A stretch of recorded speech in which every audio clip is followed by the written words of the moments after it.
Hello दोस्तों, तो आज के मेरे मिनी ब्लॉग की शुरुआत सुबह कुछ 9 बजे से होती है। तो यहाँ पे आप देख ही सकते हो हमारी अम्मा भैंस की चमड़ी दमड़ी चमकाने में लगी है तेल वेल लगाकर। ये वाली भैंस तो बहुत ही अच्छी है और इस वाली को तो आप जानते ही हो, बताने की जरूरत तो है नहीं। छह चिताती है मुझे देख के ये।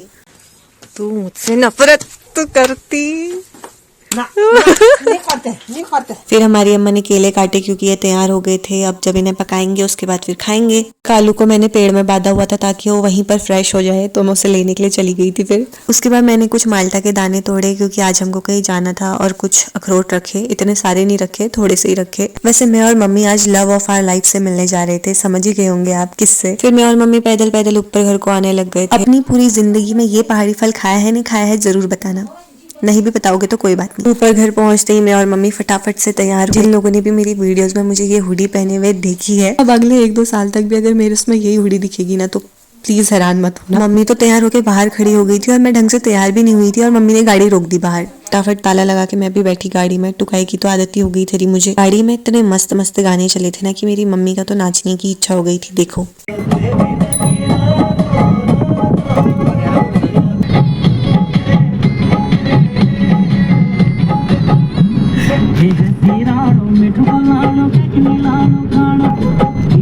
अरब से भी हमें एक बस मिल गई थी जिसमें हमें खड़े खड़े होके ही जाना। उसके बाद हम अपनी डेस्टिनेशन पे पहुंच गए थे, जवाहर नवोदय विद्यालय। अपने छोटे भाई से मिलने, उससे मिलने की एक अलग ही खुशी हो रही थी। पिछले बार जब वो घर से गया था तो उसकी और मेरी बहुत खतरनाक लड़ाई हो गई थी, वो भी हाथापाई। पर आपको तो पता ही है भाई बहन का रिश्ता ही कुछ ऐसा होता है, लड़ाई भी होती है तो उतना ही प्यार भी होता है। उसका हॉस्टल इतना ज्यादा ऊपर है ना कि वहां जाने तक तो मेरी और मम्मी की आफत ही निकल गई थी। चलो बाकी मिलते हैं फिर पार्ट 2 में, तब तक के लिए बाय बाय।